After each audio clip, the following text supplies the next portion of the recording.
வைகாசி மாசம் விசாக நன்னாளில் கைலாயன் கண்ணில் நீ பிறந்தாயே வேளா, கைலாயன் கண்ணில் நீ பிறந்தாயே வேளா. இறங்கி நாளும் உன் பழனிக்கு வந்தேன், வழிபாடு செஞ்சு உன் புறப்பாடும் கண்டே.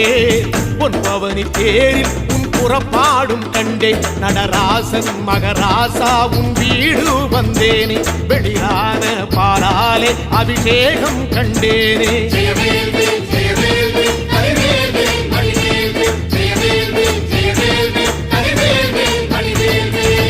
தென்பழனி தேடி உன் தென்பழனி தேடி திருநீரு பூசி நான் ஓடோடி வந்தேன், திருநீரு பூசி நான் ஓடோடி வந்தேன்.